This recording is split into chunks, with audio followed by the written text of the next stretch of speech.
Hello friends, so I am here in front of you for discussing the Suzlon Energy stock.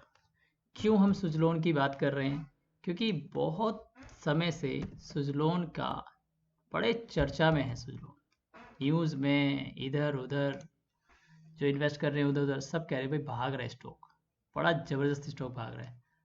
भाग भी रहा है, सच भी है, ये झूठ तो नहीं है। ये देखो क्या भागा है स्टॉक, ये है ना, मज़ेदार भागा एकदम। ठीक है ना। लेकिन कोई भी स्टॉक भाग रहा है ना, तो ये अच्छी बात तो है ही, क्योंकि जिसने इन्वेस्ट कर रखा उसका पैसा बढ़ गया। बट एक बात इसके पीछे ये है कि ये क्यों भाग रहा है और कहाँ तक भागेगा। ये दो बातें हैं उन लोगों के लिए जो सोच रहे हैं कि भाई भाग रहा है, मेरे दोस्त ने लगाया इसमें, उसका पैसा डबल हो गया, ट्रिपल हो गया, मैं भी लगा दूं, हो जाएगा। ये एक क्वेश्चन मार्क बनता है। तो इसका डिसीजन कैसे लें, इसके लिए हमें इसका टेक्निकल एनालिसिस करना पड़ता है। ठीक है ना। तो ये आप चार्ट देख रहे हो आप, ये इसका अभी तक का हिसाब किताब है। चलो, यहाँ पे हमने मंथली पे क्लिक किया। अब हम इसकी हिस्ट्री देखते हैं। ये इसका पूरा चार्ट है। क्या हो रहा है यहाँ पे, ये इसकी हिस्ट्री है भैया। क्या हिस्ट्री है? ये 2006 में कंपनी आई है, 2006-05 में। और ये लिस्ट होता है 118 पर। फिर ये अपना हाई बनाता है 280 के आसपास। फिर थोड़ा सा ऊपर नीचे करके फिर ये बनाता है 400 के आसपास हाई।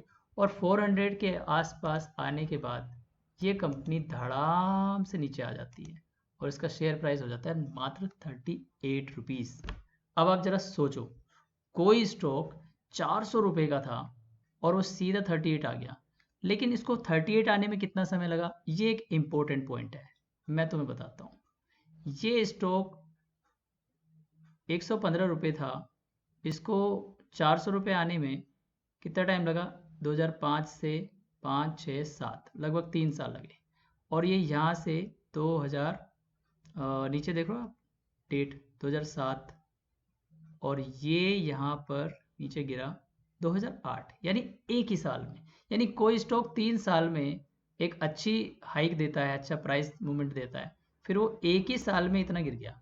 अब यहाँ 2008 में गिरा, इसके साथ इसकी गलती नहीं है। 2008 एक क्राइसिस टाइम था, पूरी मार्केट ही क्रैश हो गई, तो ये बेचारा अकेला क्या करता। तो वो इतनी बड़ी बात नहीं है। फिर इसने कुछ रिकवर किया 144 रुपये के आसपास। फिर ये 144 रुपये के पास रिकवर करने के बाद ये भाई साहब उठ नहीं पाए। ठीक है ना, ये उठ नहीं पाए। 2009 से लेकर के 2022 तक ये भाई साहब ने कुछ नहीं किया। यानी इतने साल इस स्टॉक ने कुछ नहीं किया है, और अब इस स्टॉक में थोड़ी सी रैली आनी शुरू हुई है, ये भागना शुरू हुआ है।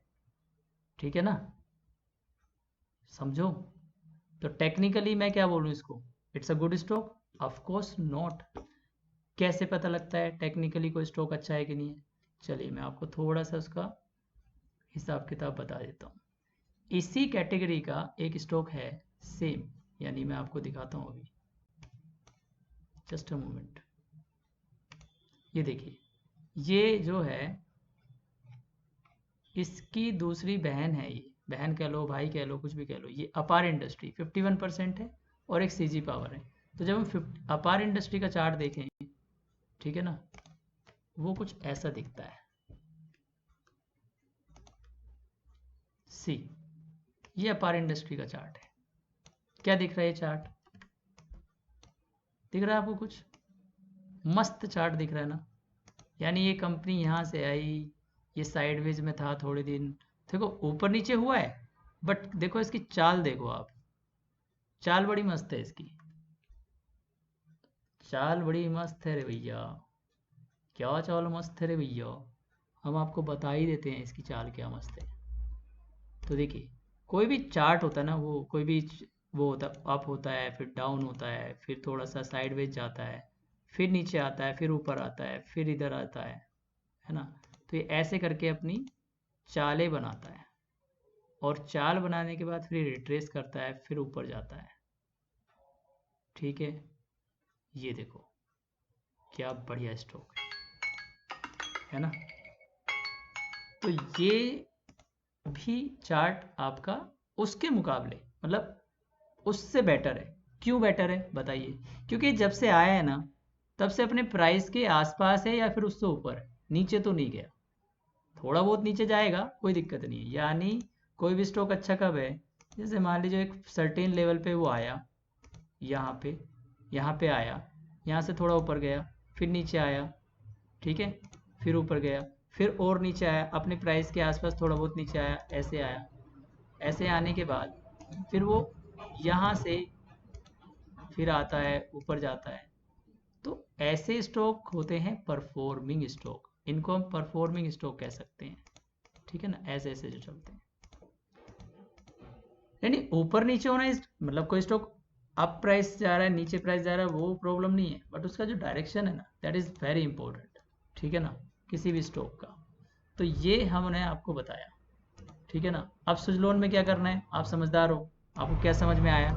सुजलोन से हमें क्या चीज़ लेनी चाहिए, सुजलोन एक अच्छा स्टॉक है कि नहीं, उसके लिए मैंने आपके लिए कुछ कैलकुलेशन करी है, आपके लिए कुछ समझाने के लिए मैं कुछ लाया हूँ। देखो सुजलोन टेक्निकली तो अच्छा स्टॉक नहीं है, क्योंकि पैनी स्टॉक कैटेगरी का स्टॉक है। कोई मुझसे बोले 1 करोड़ रुपए दे करके आप इसमें इन्वेस्ट करोगे कि नहीं करोगे, मेरा आंसर है भैया मैं तो नहीं करूँगा। रीज़न है मेरे पास बहुत सारे स्टॉक हैं मार्केट में जो इससे बेटर क्वालिटी के हैं, ठीक है ना। बट फिर भी क्योंकि इंक्वायरी बनी है तो मैं बता देता हूँ। मैंने इसकी स्टडी करी है, तो स्टडी के पॉइंट ऑफ से मैं फिर बोल रहा हूँ, इसमें मेरी ये स्टडीज़ है, मैं इसके लिए डिस्क्लेमर कर रहा हूँ, ये एजुकेशनल पर्पज़ से, मेरी कोई रिकमेंडेशन नहीं है। तो आप इन्वेस्ट करने से पहले अपनी रिसर्च अपने फाइनेंशियल एडवाइज़र से बात करें, नहीं तो आप मुझसे भी बात कर सकते हैं, ठीक है। तो क्या है देखिए, लेवल निकाले मैंने, अगर ये 44 जाता है स्टॉक, यानी 44 का लेवल क्रॉस करता है आजकल में जब भी मार्केट खुलेगी, तो आप इसमें एंट्री ले सकते हो। एंट्री ले करके आप ये मत सोचेगा कि लार्ज कैप कंपनी है तो मेरा पैसा सेफ है, मैं बैठा रहा हूँ, मल्टी बैगर हो सकता है, हो सकता है मल्टी बैगर, इसमें कोई डाउट नहीं है, कुछ भी होता है स्टॉक मार्केट में। लेकिन आपको सावधानी के साथ काम करना है। 52 का लेवल रिट्रेस करेगा, 52 तक जाएगा, फिर रिट्रेस करेगा। अगर 52 के बाद रिट्रेस नहीं करता है तो 64 जाएगा, और 64 भी रिट्रेस नहीं करता है तो 90 जाता है। और अगर ये स्टॉक 90 पहुंच गया तो एक उम्मीद है कि ये मल्टी बैगर स्टॉक की कैटेगरी में एंट्री ले सकता है। बट 90 में कब तक जाएगा कह नहीं सकते। हालांकि पिछले 4-5 महीने में बहुत अच्छा परफॉर्मेंस है, उसके हिसाब से चलता रहा तो हो सकता है अगले 2-3 महीने में ही वो 90 का लेवल दे दे, बट कहा नहीं जा सकता। लेकिन अगर ये 44 नहीं गया, यहाँ से नीचे आ रहा है 42 के आसपास से, तो ये 32 तक जाएगा, 28 तक सपोर्ट ले सकता है, और 22 इसका लास्ट सपोर्ट हो सकता है। बट अगर इसने 22 का सपोर्ट तोड़ा तो आप समझ जाना कि ये जो है स्टॉक पेनी स्टॉक ही है, मल्टीबैगर स्टॉक की चाल नहीं चल रहा है। बट अगर ये मल्टीबैगर स्टॉक की चाल चलेगा तो इसको 90 के आसपास आकर के ट्रेड करना पड़ेगा और वहाँ सस्टेन करना पड़ेगा अपने आप को, जो एक बहुत बड़ा चैलेंज है एक पेनी स्टॉक के लिए, ठीक है ना।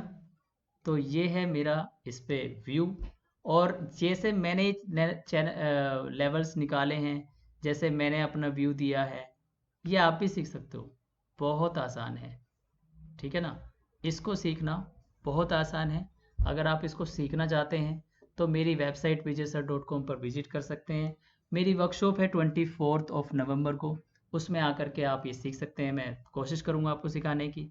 और आप सीरियस हैं स्टॉक मार्केट को लेकर के तो मैं आपसे बोलूँगा कि टेक्निकल एनालिसिस सीखिए, अपने चार्ट को एनालाइज करना सीखिए, खुद ही आप समझ जाएंगे। आपको किसी न्यूज़ या किसी रूमर्स में आकर के डिसीजन लेने की ज़रूरत नहीं है, क्योंकि स्टॉक मार्केट में पैसा कमाना बहुत आसान है।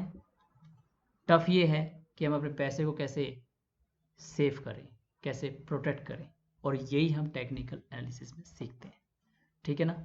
तो वीडियो कैसी रही इसका कमेंट करके ज़रूर बताइएगा। और आपको जो भी डिसीजन है आपका, जो भी इस पे आपकी पोजीशन है, आपने इसमें ले रखा है, होल्ड है, क्या सोच रहे हैं, वो कमेंट करके बताइएगा। कोई क्वेरी है तो आप कॉल कर सकते हैं, व्हाट्सएप कर सकते हैं, और नहीं तो मेरी वेबसाइट www.vijaysir.com पर विजिट कर सकते हैं। वहाँ पर आप मेरी वर्कशॉप के लिए रजिस्ट्रेशन कर सकते हैं और हम इसको सीख सकते हैं। तो मिलते हैं आपसे नेक्स्ट स्टॉक के साथ, नेक्स्ट एनालिसिस के साथ। तो meanwhile this is .com logging out until we meet again. Have a great day. Bye bye. Take care.